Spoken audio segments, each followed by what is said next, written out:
So maybe let's first start talking about kind of the stage. So you mentioned the loading docks for a fleet operator. Could you mention kind of why is this different or better than simply having someone come in and plug in every time that they are loading, unloading, etc.? Okay, sure. So let's think about the problems that you have as a fleet operator. It doesn't matter if you're a bus operator or another mobility as a service operator or a last mile delivery fleet operator. You have an issue. You need to move to electric, and you do it in stages because you can't move your entire fleet in one day. OEMs can't deal with that level of manufacturing capacity today. But let's say you start moving. So you decide you want to move 100 vehicles in your fleet to electric. Well, first of all, you're dealing with something as a fleet operator you've never dealt with before, many challenges. And operating an electric fleet is very different from operating a diesel or a gas fleet.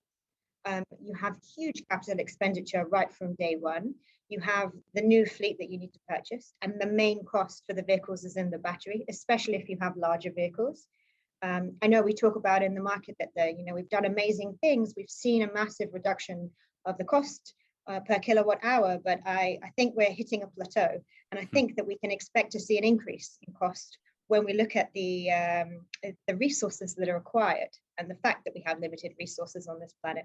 But getting back to the challenges, so you have the fleet itself, which is very expensive. Then you've got the infrastructure, which you typically need to purchase from day one, and you'll need to have your whole fleet charging at one time, typically with plug-in charging. Assuming that you're at the end of the fleet or the end of the day, basically, you're plugging in. Yeah. Exactly right, and you can't put it in necessarily convenient locations because if you take the loading docks, you can't put the charging poles in between the loading docks because the vehicles can't physically maneuver in and out. That's the main issue that you have in that use case. If you were looking at, a bus fleet, for example, where you have typically all of your charging happens at the depot overnight, because historically you couldn't have your polluting diesel or gas vehicles in a neighborhood where people don't want that. That's a NIMBY issue. So they've had to be located outside of the city historically. But when you bring them, when you bring electric in and you have plug-in charging, it usually happens at night, which is really not a very efficient way to manage the charging of your vehicles because you're constantly worried about running out of battery. If you're a bus fleet operator and you've started that shift to electric, then you're worried about actually being able to complete your daily operations with your vehicles. And then, that fear of range anxiety that we as a private driver, you have your own vehicle, it's not really real, is it? How many situations have you been in where you've desperately wondered if you're going to make it through to the end of the day? But that's a very real and legitimate fear for fleet operators that they're dealing with. And where we come in is we say, well, hold on a second. If you have wireless charging and you can put it in locations that you can't typically put plug-in charging, it enables an entirely different attitude or strategy towards the charging. If you take a bus terminal or a garage or a station that you have in a city, if you have wireless charging, you can put it there because it's completely invisible. It's all underground. It doesn't affect anyone walking by. There's no tripping hazards. There's no issues surrounding the aesthetics of how the place looks when you can't see anything.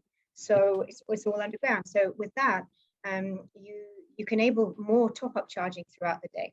And there's another great impact or benefit of that. You can massively reduce the required grid connection that you need at your facility, which any fleet operator who started the shift to electric knows that the hardest thing about that is not how do you get the vehicles and how much they cost. It's not where do you buy the charging infrastructure today. It's actually how do you connect your facility to the grid when you have 100 or more vehicles that all need to charge at the same time. That's the biggest challenge. So can you expand then? So how does the wireless option reduce the impact there? Sure. So let's take that use case of the bus terminal in the city. So typically a bus that starts its day from the depot, it drives to the city or the area that it's operating in, and then it does its route on a continuous basis for a certain amount of time. But it typically starts from what we call here in Israel a bus terminal, but I guess it's like a bus garage or station in the city center. It's just like a little hub, basically. And if you put the charging technology there, what you're able to do is have your vehicle return on a regular basis and get a little bit of top-up charging.